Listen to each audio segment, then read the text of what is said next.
Do not look into my solemn eyes too long or too deep. Do not ask me to tell you my story. Do not try to find out where I have journeyed to get here. If you observe me long and deep enough, you will see the scars on my soul, the pain and broken pieces of my heart. Feel the disappointment and know why I am broken. You would know where I had been and where I am headed. You see, I want to tell you, some people journey their entire life in search of, and yet they don't find what they are looking for.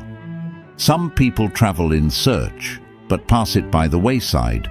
They saw it and never recognized that they had passed that which they were yearning for.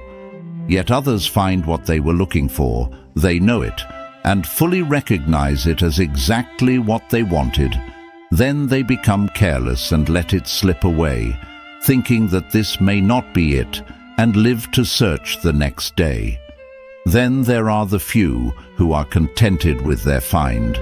They nurture and cherish, treasure and adore.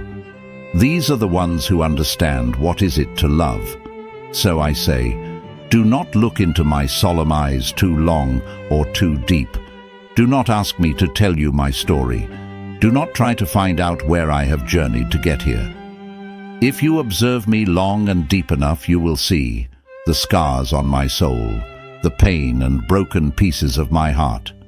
Feel the disappointment and know why I am broken. You would know where I had been and where I am headed.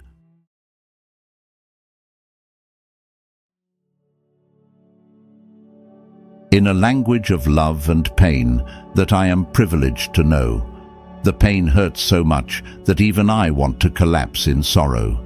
I shiver from the tremor I feel from the writer's hand. I hear the slow, low beat of the softened heart's band. I sense the weakness of the body and the suspended soul. I feel the moist wetness of a tear on the paper as I scroll. I am a pen. I can tell you a lot, some that you know already. You see, the story has been channeled through me lately. The good and the not so good, the told and the untold. Oftentimes when the pages open and I see their light, and the drop of tear grace the page, I cower in fright. When I sense the tremor, I feel the pain late into the night, even when the writer quietly agonized in silence and ceased to write. But I am a pen. I must be strong and keep my shoulders to the wheel. I must wrangle the pain and hold it together for a time to heal. And sometimes I must carry the burden on my back for days, as I take the heavy load and make it mine for part of the way, that which is written on the lines and which my eyes have seen, as well as those unwritten words of hurt in between. Oftentimes when the pages open and I see the light, a drop of tear grace the page, and I cower in fright, as the river of his distressed mind grew wider into despair. I am drawn into the flow of his hurt which I share. His thoughts drift with the undercurrents that love inspired, navigating between the submerged wreckage of lustful desires and the illusory rapids of undeniable anguish that transpire. As he nurses his deep solitude with her intimate memories, the only belongings of him and hers he was left to carry, as he hungered for even an ounce of her love and affection, which at one time she had bestowed upon him with perfection.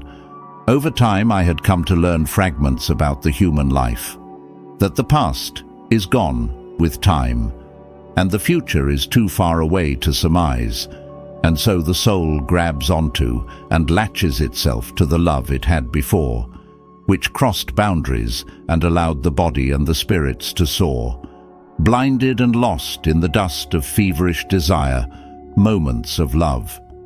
That transcends into the language only the soul understands, moments when there is no giver or receiver, for both are the same, and the soul cannot try to remember, for it never forgot the flame. Tonight I rest for now, but I must be ready for tomorrow, as I never know what story I will have to record and show, and what pain and sorrow I would have to convey. What empty solitude I would bear witness to and try to mediate. What throbbing hurt I would have to observe and mitigate. What agonizing distress I would have to give testimony to. What battered heartbreak I would have to soothe. That which is written on the lines and which my eyes have seen, as well as those unwritten words of hurt in between.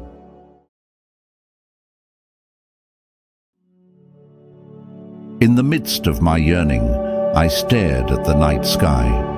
I sought the stars which had guided my soul, and I asked why, to this desolate wasteland of broken dreams, where only my thoughts allowed me to see with my memory that which the light of reality had denied me. When the girl from India was pulled by other hands, of rigid norms which she could not withstand, I was left alone, but not without parts of her still within me. Her voice echoed way back to my childhood, and I could not disagree.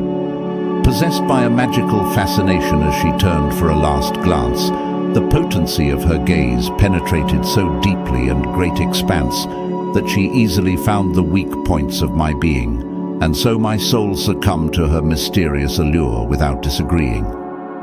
As I reflect in retrospect, I surrendered to the fact that, in all of life, we are not the doer, but in fact, the cosmic will had uploaded upon me the burden of solitude on earth, in a measure which I could not atone in 1,000 births.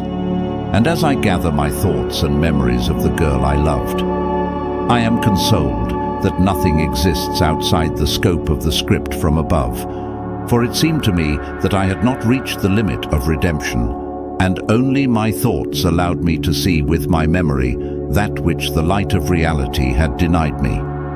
I am consoled that not because she is not with me means that I cannot see, not because I cannot see. Her implies that she's not with me, for she lives in my heart and opens my soul to the world. 1,000 of my prior sins she washed away, and my sails unfurled. My discerning mind blinded from the truth without exclusion, as if truth itself is an illusion of unveiling a layer of another illusion. I became free from need, untied to any earthly shortcomings. Amid my yearning, I stared at the universe and pondered on its will. I sought the stars which had guided my soul to this desolate hill, of broken dreams where only my mind allows me to see with my memory that which the light of reality had denied me.